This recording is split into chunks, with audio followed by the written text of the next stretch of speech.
I'm a man in my 40s. I'm married. I was lucky enough to find someone. For a long time, I had this vague assumption. By the time you hit this age, most people are settled, married, maybe with kids, living some version of a stable life. But lately, when I look around, it feels very different. A lot of people my age are still single, or they were married and now they're not. More than I expected. And what's interesting is, when you actually talk to them, they all say something very similar. I can't do it. I can't find the right person. I don't even know if I want to anymore.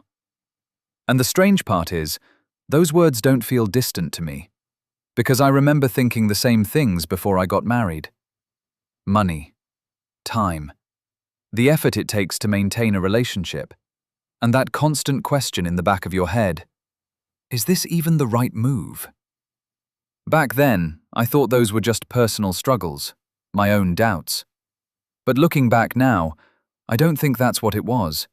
Something bigger was shifting, something structural. So I started wondering, is this just a phase? Are people changing? Or is it simpler than that? The decision that used to make sense just doesn't make as much sense anymore. When you zoom out, this isn't happening in one place.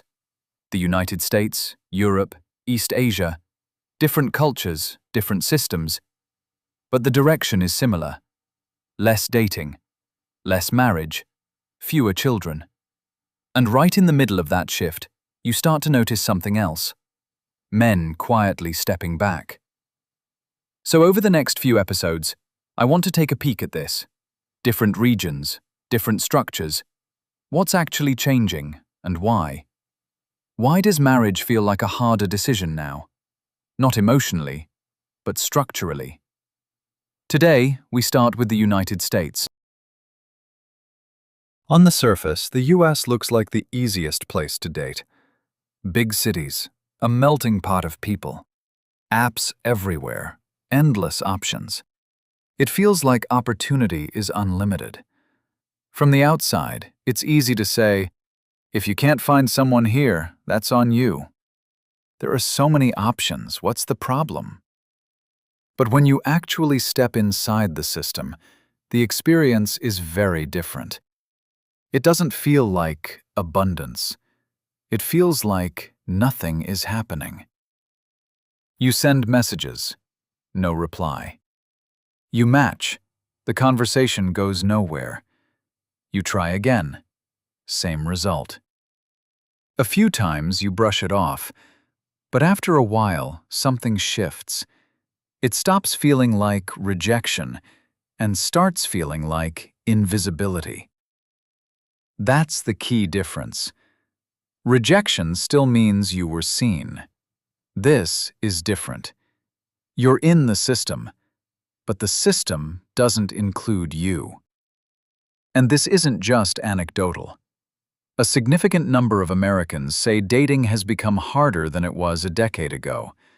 And among younger groups, a large share of men report being single, much more than women in the same age range.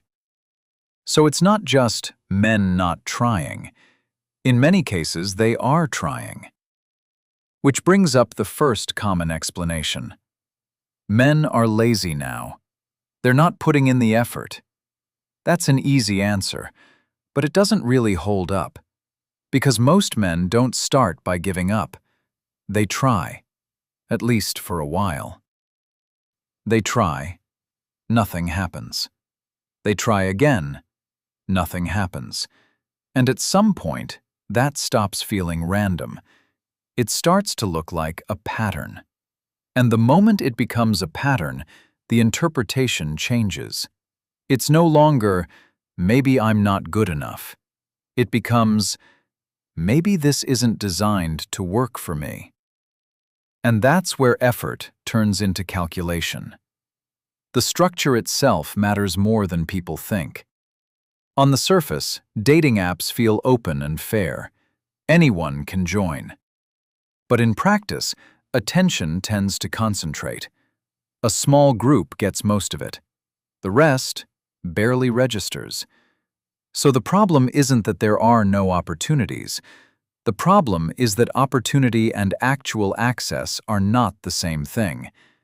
It looks open, but it doesn't feel reachable. And this is important, because what pushes people out isn't failure. It's the sense that effort and outcome are disconnected. You put in time, energy, money, and what comes back is inconsistent, unpredictable, often nothing. And when that gap gets too wide, people don't explode. They don't protest. They just stop, quietly. But there's another layer to this, and it's easy to miss. In the past, if you wanted connection, there weren't many alternatives. You had to go out, meet people, build relationships. That was the path. Now, that's no longer true.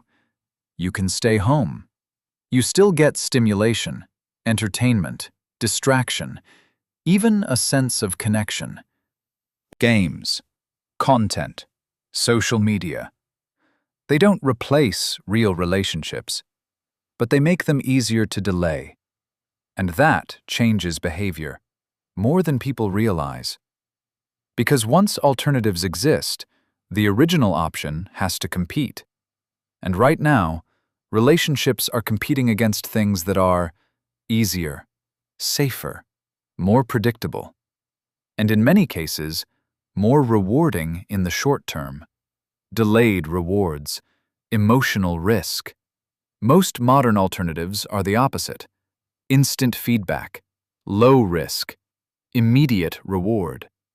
So over time, people don't just avoid relationships, they get used to something else. So the question isn't just, why aren't men choosing relationships? It's also, what are they choosing instead? Now add another layer to this, the economic reality. The US looks wealthy from the outside, but for a lot of men, day-to-day life feels expensive. Rent, housing, healthcare, student loans. Even maintaining a basic lifestyle takes a lot. Now add dating on top of that. Time, money, emotional energy, and then marriage. A much bigger commitment. At some point, the question shifts. Not, can I find someone, but, can I realistically support this life? And then there's the part people don't like to talk about. Divorce. Not the emotional side. Everyone knows that's hard. The structural side. Legal complexity, financial consequences, long-term impact. For some men, marriage doesn't just look like a relationship. It looks like a high-risk contract. Easy to enter, hard to exit. So the calculation becomes clearer. High cost, uncertain return, significant downside. And on top of that, you have the broader cultural tension. Gender expectations, political divisions, conflicting ideas about roles, responsibility, fairness.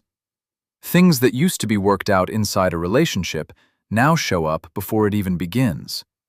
So instead of two people meeting, it sometimes feels like two frameworks colliding. From a male perspective, that can feel exhausting. Before you even show who you are, you're already being interpreted, positioned, categorized. And when relationships start to feel like constant evaluation, the barrier to entry goes up. So what do men do? They ask a simple question. Is this worth it? Not emotionally, structurally. Time, money, energy, risk. And the answer, for many, is becoming less clear. So they adjust. They try less, delay more, or opt out entirely. Not because they hate relationships, not because they've given up on connection, but because the system, as it is now, doesn't make sense to invest in. And this connects directly to something bigger. If fewer people date, fewer people marry. If fewer people marry, fewer people have children. This isn't just about personal choices. It's an outcome of structure. From the outside, it can look like men are failing, or disengaging, or becoming less capable. But from the inside, it feels different. It feels like a decision, a recalibration. In the past, this was a game you entered even if it was uncertain. Now, for a lot of men, it's starting to look like a game where the numbers don't add up. So when you hear people say, "I can't do it. I can't find anyone. I don't even know if I want to anymore," it's not always about romance. Sometimes it's simpler than that. It doesn't make sense. That's where the shift is. In the next episode, we'll look at Europe. If the US is becoming a place where marriage feels risky and exhausting, Europe is different. In many parts of Europe, it's not that people can't get married. It's that they don't need to. Living together, having children, building a life, without formal marriage, is already normal. So instead of becoming harder, marriage, in some places, is simply becoming less necessary. So we'll take a peek at that in the next episode. Thanks for watching.